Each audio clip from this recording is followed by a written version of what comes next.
Dear students, நம்ம இன்றைக்கி ஒரு கதை சொல்ல போகிறோம். அந்த கதை என்ன தெரியுமா? மனம் மாறிய மன்னன். ஒரு ஊரில் ஒரு ராஜா இருந்தார். அந்த ராஜா என்ன பண்ண, ஜனங்களுக்கெல்லாம் எக்கச்சக்கமாக வரி போட்டு, பணத்தை ஆசை. அவருக்கு நல்லவர் தான், ஆனால் பணத்தை ஆசை. கஜானா அவரை பின்னே இருக்கணும்.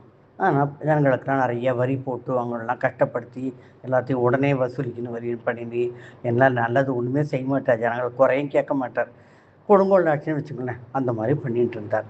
மந்திரிங்களாம் எடுத்து சொல்லி ஒன்றும் கேட்கவே இல்லை அவர். அதனால் மந்திரிங்கள்லாம் என்ன பண்ணாங்க, அந்த ஊரில் ஒரு சாது வந்தார் அப்போ தான். அதனால் அவர்கிட்ட போய் ஏதாவது கேட்கலாம், நம்ம இதுக்கு வழி அப்படின்னு போகிறாங்க.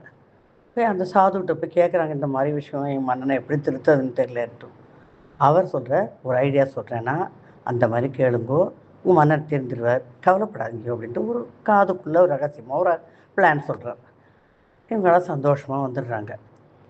மன்னர் என்ன பண்ணுவார், எப்போதும் காலம்பரம் தூக்கம் வரலைன்னாக்க விடியாத்தால இப்படி பால்கனியில் உலாவர வழக்கம் அவர். அன்றைக்கி அந்த மாதிரி உலாவினுக்குச்சு. கீழே அந்த தெருவில் ஒரு குடுகுடுப்புக்காரன் வரான்.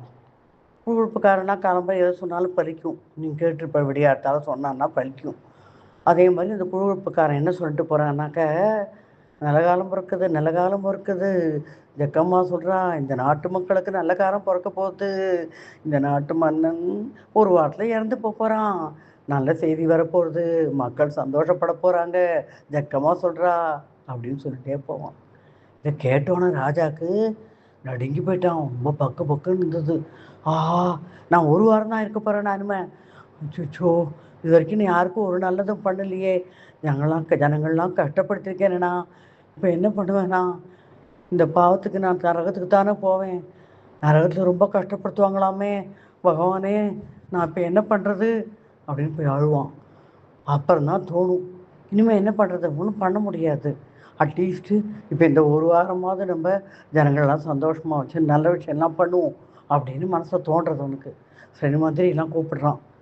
மந்திரிலாம், நீலாம் இப்போ நாடாக நான் சரியாக வச்சுக்கிற ஜனங்கள்லாம் எனக்கு கஷ்டமாக இருக்குது, நான் அந்த ஒரு வாரத்தில் போயிட போகிறேன், அதனால் நீங்கள் ஜனங்கள்லாம் வந்து என்ன வேணும்னா வழக்குறையெல்லாம் கேட்டு எல்லாம் பண்ணி வரியெல்லாம் குறைச்சி போட்டு நான் சொல்கிற மாதிரி எல்லாம் சேவோட சந்தோஷமாக வச்சுக்கோ, அதுக்கு ஏற்பாடு பண்ணுங்க அப்படின்னு சொல்லிட்டான்.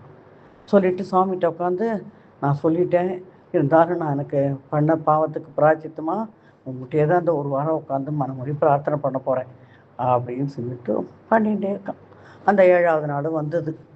ராஜாவுக்கு ஆஹா, இன்னைக்கு தான் நம்ம கடைசி நாள், சாக போகிறோம் இன்னைக்கு அப்படின்னு மந்திரிங்கிட்டலாம் புலம்புறான். உடனே அந்த மந்திரி என்ன பண்ணுறார், நைஸாக போய் அந்த சாதுவை கூட்டின்னு வர்றார். அந்த சாது வந்தோடனே, இப்போ தான் ராஜா நல்லவன் ஆயிட்டானே, சாதுவை உபச்சாரம் பண்ணி உட்காந்து வச்சு அவருக்கு வேணுங்கிறதெல்லாம் பண்ணி பணிவிடையெல்லாம் பண்ணி பாத பூஜை பண்ணி அவர் நல்லபடியாக சாப்பாடெலாம் கொடுத்துட்டு எல்லாம் பண்ணிட்டு, சாமி எனக்கு மனசு ரொம்ப கஷ்டமாக இருக்குது, இன்னைக்கு தான் எனக்கு கடைசி நாள், நான் போகிறேன், இன்னையோட இறந்து போகிறேன் அப்படின்னு சொல்கிறாரு. உடனே சாது சொல்கிறார், அதெல்லாம் இல்லை, நீங்களாம் இறந்து போக மாட்டேள், நன்னா இருப்பேள், இன்னைக்கு கடைசி நாள்லாம் கிடையாது. எப்படி சொல்கிறாள் அப்படிங்களா? நான் உங்களை திருத்தத்துக்கு தான் நாங்கள்லாம் போட்ட பிளான் தான் இது, அதனால் இன்றைக்கி இறந்து போக மாட்டேள் நீங்கள். அப்படியா? ரொம்ப சந்தோஷம், இந்த ஒரு வாரமாக இன்றைக்கி எவ்வளோ சந்தோஷமாக நான் எல்லாம் பண்ணேன்னு தெரியுமா அப்படிங்க. உடனே சாது சொல்லுவார், ஏன் இப்போ எவ்வளோ சந்தோஷமாக இருக்கே நீ, அதனால் ஜனங்களுக்கெல்லாம் சந்தோஷமாக வச்சுக்கிறது தான் மன்னனோட கடமை, எப்போதும் நீங்கள் அதை தான் பண்ணணும்.